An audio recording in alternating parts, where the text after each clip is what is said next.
김대호TV의 2022년 33회 공인중개사시험 공법 66번을 풉니다. 66번 주택법령상 주택상한사채에 관한 설명으로 옳은 것. 주택상한사채도 아주 자주 나오는 문제입니다. 반드시 숙지하시기 바랍니다. 주택상한사채라는 것은 주택건설사업에 필요한 자금을 조달하기 위해서 발행하는 겁니다. 발행권자는 주택상한사채 발행자는 주택상한사채 대장을 비치하고 주택상한사채 채권의 발행 조건 및 상한에 관한 사항을 반드시 기재하여야 합니다. 한국토지주택공사가 발행할 수 있고 등록사업자도 발행할 수 있습니다. 한국토지주택공사는 보증을 발급받지 않아도 되죠. 한국토지주택공사는 보증증서를 발행받지 않고 바로 발행할 수 있습니다. 지방공사는 발행 안됩니다. 한국토지주택공사만 보증서를 발행받지 않고 바로 발행할 수 있습니다. 자, 등록사업자는 금융기관, 주택도시보증공사의 보증을 받아야 됩니다. 자, 금융기관이나 주택도시보증공사의 보증을 받은 경우에만 발행할 수 있는 게 등록사업자인데, 등록사업자는 일반인을 말하죠. 자, 국가기관은 한국토지주택공사가 발행할 수 있고, 자, 일반기관은 금융기관, 주택도시보증공사의 보증을 받은 경우에만 발행할 수 있습니다. 자, 법인으로서 자본금이 5억 원 이상이어야 되고 건설업 등록을 했거나 등록사업자여야 됩니다. 그리고 최근 3년간 연평균 주택건설 실적이 300세대 이상이어야 됩니다. 자, 법인으로서 자본금 5억 이상이어야 됩니다. 자본금 3억이라고 하면 틀리죠. 자본금 5억 이상, 건설업 등록을 했거나 등록사업자일 것, 최근 3년간 연평균 주택건설 실적이 300세대 이상인 일반 법인 등록사업자는 금융기관이나 주택도시보증공사의 보증을 받아야만 발행할 수 있습니다. 한국토지주택공사는 보증을 발급받지 않고도 바로 발행할 수 있죠. 자, 등록사업자의 등록이 말소된 경우에도 발행한 주택상한사채의 효력에는 아무런 영향을 미치지 않습니다. 상실되지 않는 거죠. 회사가 부도가 나더라도 주택상한사채는 효력이 그대로 인정된다, 이 말입니다. 등록사업자의 등록이 말소된 경우에도 발행한 주택상한사채의 효력에는 영향을 미치지 아니한다, 상실되지 않는다, 이렇게 나와야 되죠. 상실된다면 틀린 문장입니다. 자, 승인은 주택상한사채를 발행하려는 자는 주택상한사채 발행 계획을 수립해야죠. 그리고 나서 국토교통부 장관의 승인을 받습니다. 자, 주택상한사채는 시도지사의 승인을 받는 게 아니라 국토교통부 장관의 승인을 받아야 발행될 수 있다. 국토교통부 장관이 승인한다는 거 놓치면 안 됩니다. 국토교통부 장관은 발행계획을 관할하는 시도지사에게 내용을 통보하면 됩니다. 그래서 승인권자는 국토교통부 장관이다. 발행권자는 한국토지주택공사와 일반 등록사업자다. 이렇게 반드시 정리하시기 바랍니다. 발행 방법으로는 김영식 증권을 발행하고 액면 또는 할인의 방법으로도 발행할 수 있습니다. 자, 그대로 액면으로 발행하고 또 할인의 방법으로도 발행할 수 있습니다. 반드시 김영식입니다. 무김영식으로 일반 국민에게 파는 게 아니죠. 자, 해당 상황에만 해당 관계자에게 반드시 기재를 하고 파는 겁니다. 그래서 김영식 주권이라고 합니다. 딱 당사자가 있죠. 그래서 당사자에게 파는 것을 주택상한사채라고 합니다. 김영식 증권으로 발행하지 무기명 국채가 아니죠. 무기명 국채가 아니고 김영식 증권입니다. 김영식 증권으로 액면 또는 할인의 방법으로도 발행할 수 있다. 자, 사채권자의 명의 변경을 반드시 해야겠죠. 그래서 취득자의 성명과 주소를 사채원부에 반드시 기록합니다. 취득자의 성명을 채권에 기록하지 않냐면 사채 발행자 및 제3자에게 대항할 수 없습니다. 발행 규모는 최근 3년간 연평균 주택건수 건설 호수 이내로 합니다. 3년간 연평균 주택건설 개수 이내로 발행 규모가 있습니다. 너무 많이 발행하면 안 되겠죠. 그리고 양도, 중도 해약이 금지됩니다. 주택상한사채는 양도하거나 중도에 해약할 수 없습니다. 이게 원칙이죠. 그런데 양도와 중도 해약도 인정됩니다. 세대원 전원이 다른 지역에 근무한다든가 세대원의 근무, 생업상의 사정, 질병 치료, 그리고 취약, 결혼으로 인한 세대원 전원이 다른 행정구역으로 이전하는 경우, 또 세대원 전원이 상속에 의해서 취득한 주택으로 이전하는 경우, 세대원 전원이 해외로 이주하거나 2년 이상 해외에 체류할 때는 주택상한사채도 양도도 인정됩니다. 원칙은 안 되는데 인정된다는 게 중요하죠. 양도, 중도, 획이 인정되는데 핵심은 세대원 전원이 이전해야 됩니다. 세대원 일부가 가면 안 돼요.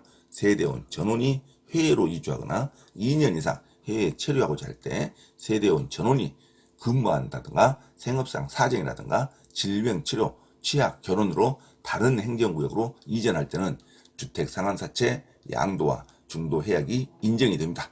상환기간은 주택 상환사채 상환기간은 3년을 초과할 수 없습니다. 3년 안에 반드시 제시해야 됩니다. 주택 상환사채 상환기간은 3년을 초과할 수 없다. 발행자는 발행 조건에 따라 주택을 건설하여 사채권자에게 상환하여야 합니다. 상환기간은 주택 상환사채 발행일로부터 주택의 공급계약 체결일까지 기간으로 하죠.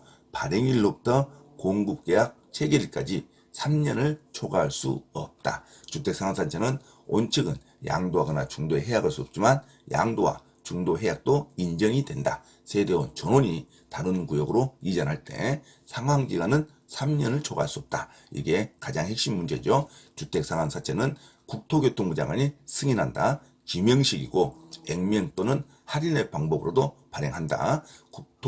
주택 상환사채는 한국토지주택공사와 등록사업자가 발행하는데 한국토지주택공사는 보증증권을 발급받지 않고도 발행할 수 있다. 등록사업자는 반드시 보증증권을 발급을 받아야 됩니다. 금융기관이나 주택도시공사에 보증을 받는 경우에만 발행할 수 있다. 법인으로서 자본금 5억 원 이상일 것, 건설로 등록을 했거나 등록사업자일 것, 최근 3년간 300세대 이상의 주택건설 실적이 있을 것, 발행은 주택상환사채 발행자는 주택상환사채 대장을 비치하고 주택상환사채 채권의 발행 조건 및 상환에 관한 사항을 기재해야 된다. 이게 주택상환사채 가장 핵심적인 내용입니다. 반드시 숙지하시기 바랍니다.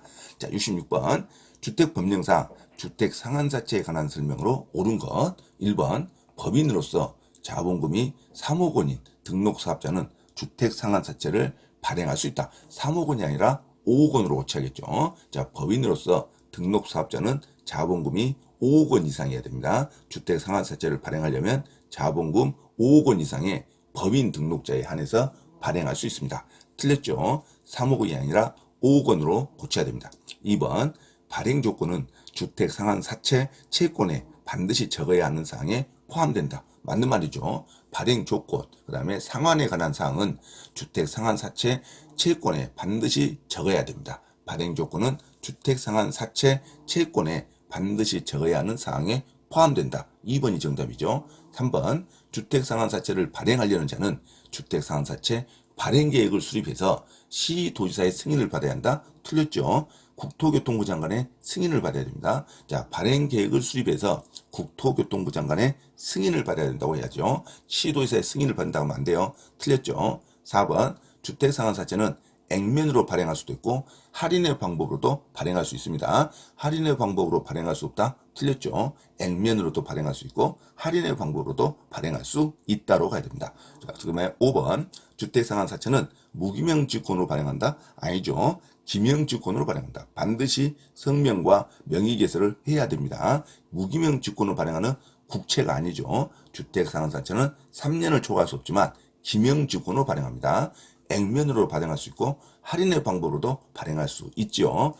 주택상환사채는 시도지사의 승인이 아니라 국토교통부 장관의 승인을 받습니다. 3년을 초과할 수 없죠. 법인으로서 등록사업자가 발행할 수 있는데 자본금이 5억 원 이상이어야 됩니다. 전부 틀렸고 맞는 것은 정답 2번 발행 조건은 주택상환사채 채권에 반드시 적어야 하는 사항에 포함이 됩니다. 발행 조건과 상환에 관한 사항은 주택상환사채 채권에 반드시 적어야 하는 사항에 포함된다. 2번을 정답하고 2번이 맞다는 것을 기억하시기 바랍니다. 주택상환사채는 3년을 초과할 수 없고 일반 등록사업자는 자본금 5억 원으로 최소한 주택건설 실적이 300세대 이상일 것, 건설을 등록했거나 등록사업자일 것, 일반 법인은 반드시 보증증권을 발급받아야 된다는 거 기억하시기 바랍니다. 보증증권을 발급받지 않고 한국토지주택공사는 바로 발행할 수 있습니다. 하지만 국토교통부 장관의 승인을 받아야 됩니다. 지방공사는 발행하면 안 돼요. 자, 다음 중 주택상환사채에 관한 설명 옳은 거 정답 2번으로 기억하시기 바랍니다. 참고로 김대호TV에서 공지사항을 알려드립니다. 첫째, 공인중개사 시험 전과목 핵심 이론과 예상 적중 문제풀이를 수강하고자 하는 분은 개인 또는 그룹으로 특별 과외 신청을 할 수 있으며 공인중개사 고시학원에서의 특강 수업 신청도 가능하니 문의하시기 바랍니다. 둘째, 서울 송파구 9호선 석촌역 인근 송파 CS 평생교육원에서 주 2회 공인중개사 자격시험 전과목 이론과 문제풀이 강의를 진행하고 있으니 공인중개사 자격증 취득에 관심이 있으신 분은 송파 CS 평생교육원에 문의하시기 바랍니다. 셋째, 공인중개사 자격 취득 또는 부동산 경매 관련 가치 분석과 권리 분석을 수강하고자 하나 수강 비용이 걱정되는 분은 매주 토요일 우장산역 인근 서울 강서구 발산초등학교 맞은편 소생교회에서 무료 강의를 진행하고 있으니 김대호 원장에게 문의하시기 바랍니다. 자, 이상 부동산 고시연구원 김대호 TV에서 말씀드렸습니다. 감사합니다.